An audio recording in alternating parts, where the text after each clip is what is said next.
Hello and welcome to Byju's IAS. Let's get started and look into the first article. The first article says breaking the logjam, handing over the baton.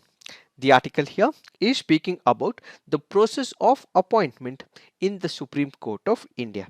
Let us try and understand what is this article all about. We have Article 124 of the Indian Constitution. What does it speak about? It speaks about the process of appointment of the Supreme Court judges, who according to the Constitution can be appointed as the Supreme Court judge. Any person shall not be qualified for appointment as a judge unless he is a citizen of India. First key criteria, simple one, citizen of India.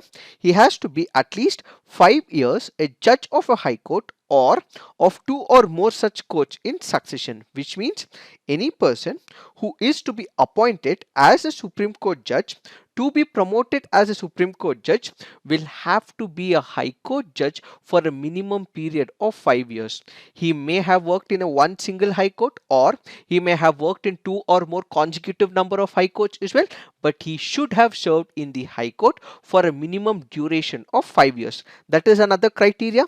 He has to be at least 10 years as an advocate of an High Court or two or more such High Courts in succession. So this person should be a practicing advocate for at least 10 years to be selected as a Supreme Court judge.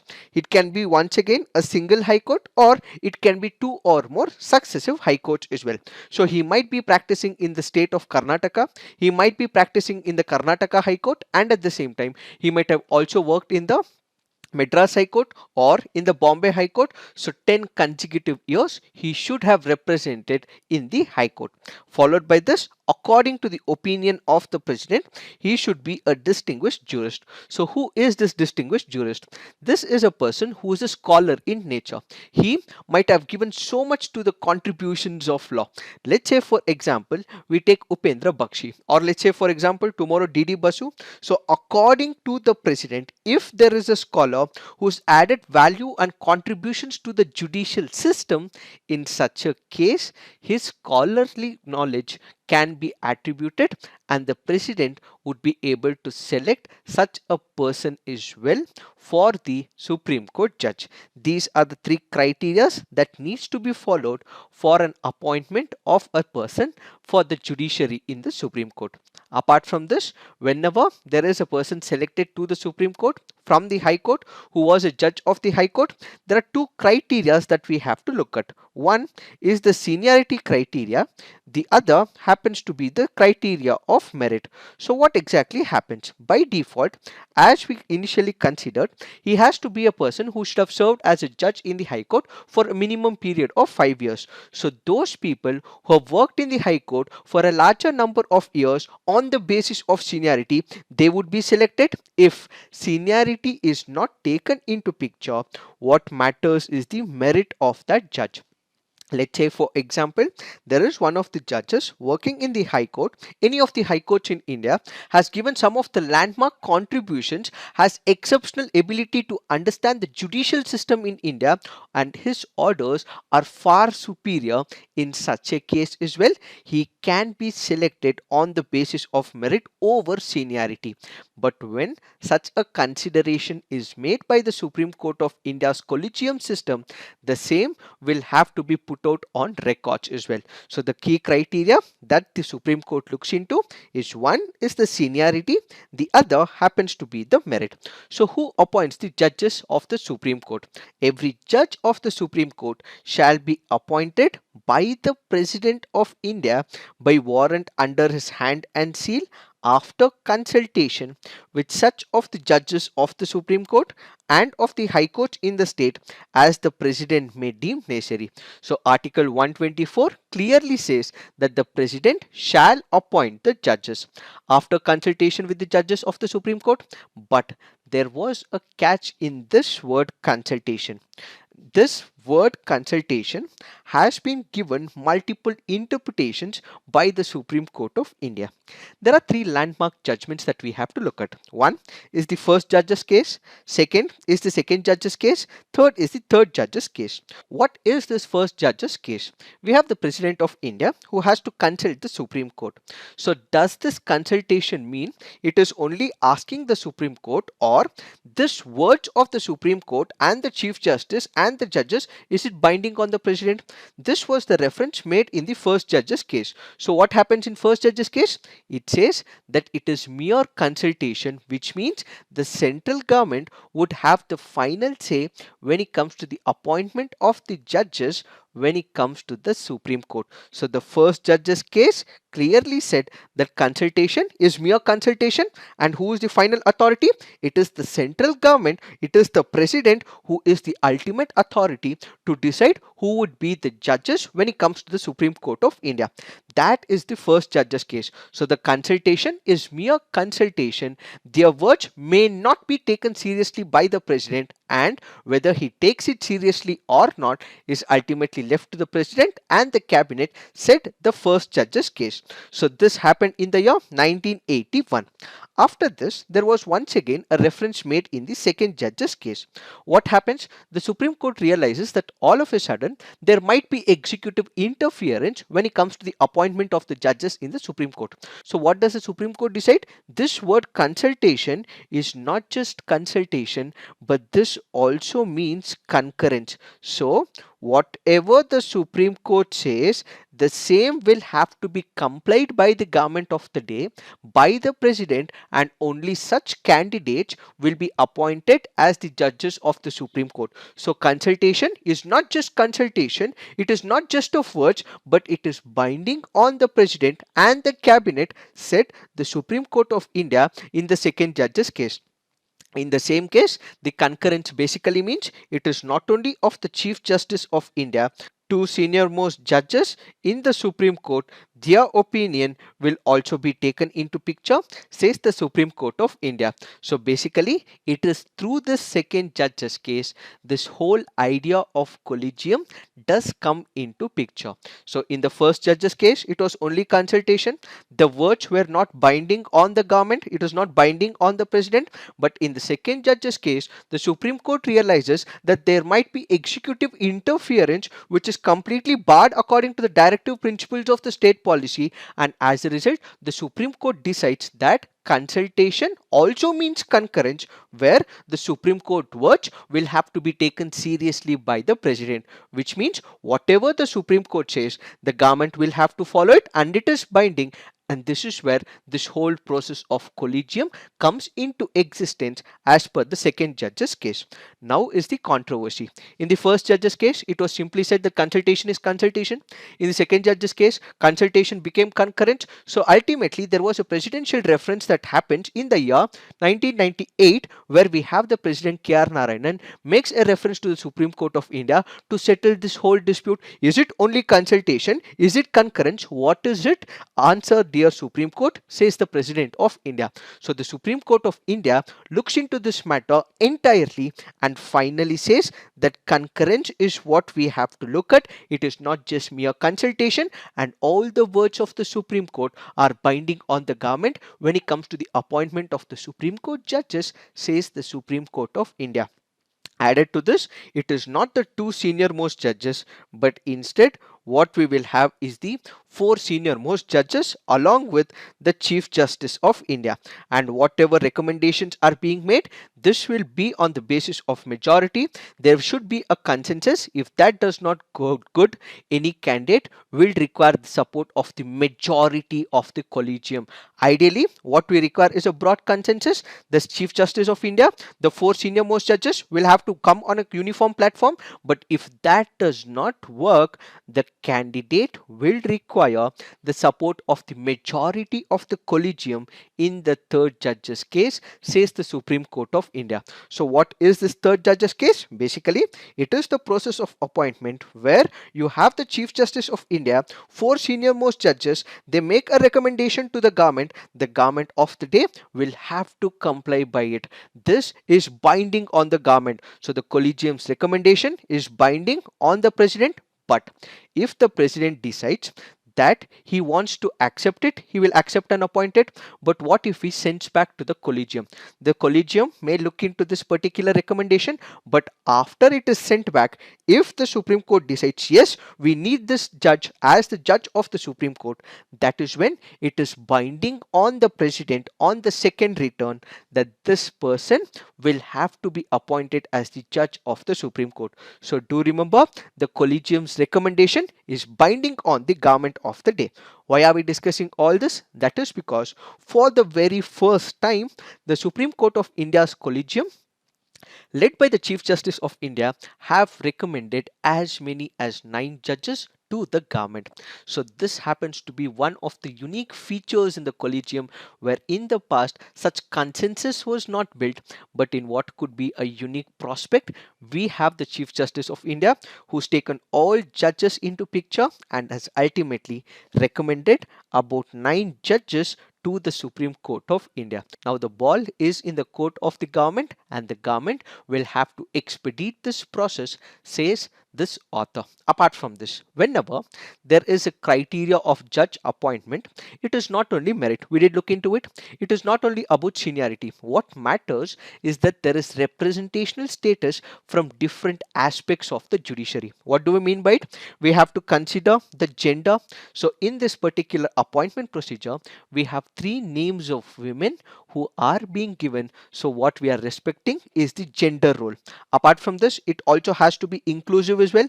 Inclusive in terms of caste, inclusive in terms of religion, inclusive in terms of region as well. So when it comes to the caste, there are different representations of different castes in the Supreme Court right now. Then there are different religion recommendations as well. And added to this, there is also regional representation as well from different states, north, south, east, west, so on and so forth. So the author goes on to say that during this process of selection, what we have ensured is that we have had an inclusive process which has the domination not only of a particular region or from a particular gender, but what it carries is a significance where all these representational inclusive values are taken up by the Supreme Court of India. So this particular process has been done by the Supreme Court of India, but now the ball is in the court of the government. The government will have to expedite this process so that there is no undue delay, procrastination, tardy approach by the government of India, and ultimately when the vacancies are filled, what we will have is judicial representation, says the author in this case. Finally, the people of India believe in the Supreme Court of India. They look up to Supreme Court of India for delivery of justice. So basically, the government has to expedite this process so that justice is delivered to the people, says the author. It is this that we have to understand in reference to this article. Now let's look into the next article. This article says focusing on diseases sidelined by COVID-19. The article here is speaking about non-communicable diseases. What are these non-communicable diseases? These are the diseases which are not transmitted or passed on from one person to another. A person suffering will suffer, but he will not transmit it to another person. Let's take the example of cardiovascular disease. Will this be transmitted from one person to another? No. A person suffering will be the sole sufferer, but instead he will not transmit it to another person. It can also be cancer as well. It can also be chronic respiratory disease as well. It can also be diabetes as well. So those type of diseases which are not communicable, which means they are not passable from one person to another, is what is called as the non-communicable disease. When we look into the statistics, the non-communicable diseases kill 41 million people each year, equivalent to 71% of all the deaths globally. Each year, more than 15 million people die from a Non-communicable disease between the ages of 30 and 69 years. 85% of these premature deaths occur in low and middle income countries. 77% of the non-communicable diseases are in low and middle income countries. Cardiovascular diseases account for most NCD deaths, or 17.9 million people annually, followed by cancer, respiratory disease and diabetes. So people die because of these non-communicable diseases, says this article. In order to overcome all these issues, India back in the year 2010 came up with one of the measure. What is it? It is National Program for Prevention and Control of Cancer, diabetes, cardiovascular disease and stroke. Because there are large number of people who are spending more out of their pocket, there are people who are not able to take care of themselves, they do not have avenues to prevent such diseases. The government of India in the year 2010 comes up with such a measure. What are some of the objectives of this particular program? It focuses on strengthening infrastructure. So those areas in the urban and the rural areas which do not have the equipment, the hospital facilities, the doctors, the infrastructure would be provided. It also promotes good health as well. So what do you mean by good health? Basically, increased intake of healthy food or salt reduction in the food, increased physical activity, avoidance of tobacco and alcohol, or reduction of obesity related foods, and at the same time awareness about all signs of cancer and having a regular checkup is part of promoting good health. Then there were human resource development, early diagnosis of these non-communicable diseases, and what we require is management of these diseases. So in order to bring all this into practice, the government of India came up with this program called as National Program for Prevention and Control of Cancer, Diabetes, Cardiovascular Diseases and Stroke. In spite of this measure, there was a large scale disruption that happened during the COVID-19, says this article. When we look into number of statistics, it says a World Health Organization survey conducted in May 2020 among 155 countries found that low income countries were the most affected by this disruption. Disruption of what? COVID-19. Because there was COVID-19, people were not able to take care of these non-communicable diseases. More than half, that is 53% of the countries surveyed, had partially or completely disrupted services for hypertension treatment, 49% for treatment for diabetes, diabetes related complications, 42% for cancer treatment, and 31% for cardiovascular emergencies. These facts clearly prove us that during the COVID-19, people also suffered from non-communicable diseases as well. Data from the National Health Mission's Health Management Information System in India show that emergency services for cerebrovascular disease dropped by about 14% as well. Those people who were regularly getting all these checkups done, their percentage also dropped by 14% when it comes to cerebrovascular disease. What does this mean? This means that this shows a grave concern when it comes to the non-communicable disease during the COVID-19. Why does this number drop during the COVID-19? That is because when you look into the statistics, there are doctors, there are healthcare workers. These workers were given COVID duties, so they were not representing their domain, their expertise, but instead they were all reassigned to the COVID duty. If there were patients who had issues with respect to diabetes, their doctors were employed in the COVID-19 centers. So how will they be taken care? So the doctors were reassigned, their jobs were reallocated to work for the COVID-19 patients. That is why the numbers started increasing when it comes to the non-communicable disease. Followed by this, we also witnessed the shortage of medicines. We had the lockdowns that were imposed. In the lockdown one, we had it from March up till May as well. Followed by this, we also had state governments take up number of responsibilities during the lockdown two after the second wave as well. So what happens? The industries that were supposed to have functioned, the pharmaceutical industries, where they have to make sure that there is a relevant output of the medicine, that did not happen. So there was shortage of medicines, diagnostics, technologies that remained and continued for a longer period of time. So who were the major sufferers? It is these people who were suffering from non-communicable disease became the major sufferers. Apart from this, there were cancellations as well. Why cancellations? One, it can be from the healthcare domain, that is, the doctors were not present, and at the same time, the patients itself were skeptical about the treatment. Why? They were fearing, they were in an apprehension that what if they go to the hospital and they catch COVID-19. So there is problem on both the front as well. One, the doctors who were supposed to take care were not present because they were diverted to COVID-19 centers,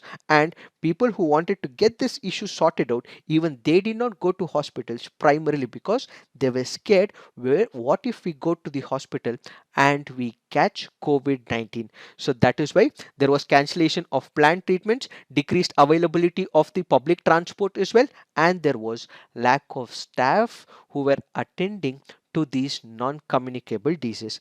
Then we have the geriatric care, which is about the elderly care, and these people were not also taken into picture, and as a result there were health disorders. They suffered from anxiety, depression, stress because there were none to take care of the elderly people. It is during the same period that many people also lost their jobs as well. They were at their homes, employment crisis was happening, so people also got addicted to alcohol and tobacco. So there might be signs of other ailments which were developed during this process. So what do we see here? That we see a large number of non-communicable diseases might have increased over this period of COVID-19. In order to overcome all these issues, what are we supposed to do? We have to ensure that there is a response plan and a preparedness. What are the different plans that we have? First thing that we have to do is tobacco cessation. What is it? This is about making sure that people stop smoking. This is about making sure that people quit smoking, and ultimately you give them an awareness about how this disease of cancer can be detrimental to them as well as to their families. Followed by this, as we all know, during the COVID-19 crisis, we were not able to go to the hospitals. So one of the unique initiatives taken by multiple hospitals is connecting via the information and technology called as the telemedicine. So what is this telemedicine? There is a patient who is at his home, and the services of the doctor are present in the hospital. And how are they connected? Via the Zoom call, or they can be connected via the WhatsApp, or there might also be other ways and means where they are connected using the information technology. So their problems would be given to the doctors, and the doctors give out all the recommendation via the information technology tools that are available. So basically, this telemedicine not only helps in addressing the concerns of the patient, but it will also make sure that COVID does not spread, and at the same time, the transport that they have to come through can also be minimized as well. We also have to ensure that NGOs are actively participating in it. They have to make sure that data of all those people suffering from the non-communicable diseases are taken into picture, and ultimately this data is given to the government so that the government can provide all types of means and mechanisms for reducing the impact of the non-communicable disease. Apart from this, we have to ensure that people follow a healthy lifestyle, and we have to come up with some innovative programs so that people follow a healthy lifestyle by bringing in the celebrities, people who can be the influencers, and also ensure there is more dissemination of the information about the exercises as well as the mental health management. Finally, what we require is the participatory leadership, where people engage themselves actively. They become the stakeholders in this process. They take up the initiative, and they also pass on the information to their pals, friends, and relatives. So, what we require is the contribution of all the stakeholders, the society approach, and this ultimately will reduce the out of pocket expenditure, whereby we would also be able to reduce the impact of the non-communicable disease, says this article. It is this that we have to understand in reference to this article. Now let's look into the next article. This article says in Afghan collapse, the fall of international relations. We have discussed about the Afghanistan issue in the last 1 week. All that we have to read from this article is few things which we might have not discussed in the earlier sessions. What are those? One is about the history of war in Afghanistan. As we have previously seen, whenever there is a turbulence in Afghanistan, we would have some of the radical forces take over the polity of Afghanistan. So what is the author saying? That United States of America has every right to withdraw, but this withdrawal should have been taking into picture the facts of the history as well, and it should have been a gradual process and not an abrupt process, says the author. Why gradual? That is because there have been people who have been supporters of United States of America as well as their policy of democracy. There might have people who might also have given information about the whereabouts of the radical forces. Since United States of America has withdrawn abruptly as soon as possible, these are the people who would be in trouble, and as a result their families could also face the threat. Further, the author goes about speaking in reference to the soldiers as well. United States of America has said that it has trained about 3 lakh soldiers. But when you compare the same with the Talibani forces, they are just about 70,000. So the numbers are great when it comes to the soldiers of Afghanistan government. But why did they fail? That is because they were trained only to be defensive. They were trained not to be aggressive, and at the same time they also had poor training, and at the same time there was a large scale corruption of the officers who were involved in the army, says the author. Finally, the author also goes on to say that apart from Taliban, which is currently operating in Afghanistan, in the near future, there might be new forces as well who might be operating in Afghanistan. One of the important pointers to the US Taliban deal is that other organizations like Al Qaeda or ISIS should not be operating in Afghanistan. But in the near future, more radical forces may come up, they may gel up with Taliban, and ultimately, this will make the life of the people more miserable in the form of radical thoughts, says the author. It is this that we have to understand in reference to this article. Now let's look into the next article. This article here is speaking about Jan Shikshan Sanstha. So what is this Jan Shikshan Sansthan? This happens to be one of the unique initiatives of the government of India. So what is it? Basically, it is a skill developmental program undertaken by the government of India where in the rural areas. There are people in the rural areas who are non-literate, neo-literate. There are people who are also college and school dropouts as well. They might not have any provision for the economic development. So identifying such people, providing them all the skills that is required as per the market expectation is what is called as Jan Shikshan Sansthan. So all those illiterate, non-literate, neo-literate who have no fundamental education of their own, providing them the skill education in the rural areas so that they are employed as per the market requirement is what is called as Jan Shikshan Samstha. So basically, by providing them all the essential skills training, we are enabling them to sustain their livelihood means and mechanism, providing them new opportunities in the region that they are currently living. So the target group for this particular program are socially economically backward, educationally disadvantaged groups, and it also includes prioritization section like the women, the SC/STs, OBCs as well as the minorities. What is the present context? The Jan Shikshan Sansthan, a union government initiative, has now brought high-speed internet to some of the remotest tribal hamlets deep inside the Neelambar jungle in Kerala. So kindly remember, the Neelambar jungle is in the state of Kerala, and what does it do? It provides internet to these people. How? Wi-Fi is provided on 5 gigahertz. There are about 5 towers that are installed, and 100 Mbps internet is made available in these regions currently. So with the advancement of the penetration, they would be provided all the skill training developmental programs, and as a result they would be empowered in this region so that they can continue with their livelihood mechanisms in the region that they are located. Now let's look into the next article. This article says widow gets father's pension. The article here is speaking about Swatantra Sainik Samman pension scheme. What is this scheme all about? This was introduced in the year 1972. Why was it introduced? Because there are number of freedom fighters who have given up their lives. There are people who have also become handicapped because they work for the country. They have made great number of sacrifices for the country so that you and I, all of us, are living peacefully. To identify their sacrifices, the government of India initiated one of the pension schemes. That pension scheme is what is called as Swatantra Sainik Samman pension scheme. Who is it given to? Eligible dependents of the martyrs, a person who had suffered at least 6 months imprisonment for participating in the freedom struggle.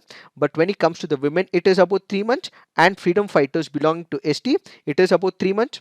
A person who had to stay underground for more than 6 months for participating in the freedom struggle, a person whose property was attached, confiscated, sold for participating in the freedom struggle, a person who became permanently incapacitated on account of participation in the freedom struggle during firing or lathi charge, a person who lost his government job for participation in the freedom struggle, a person who was awarded the punishment of 10 or more strokes of caning, flogging, whipping on account of participation in the freedom struggle.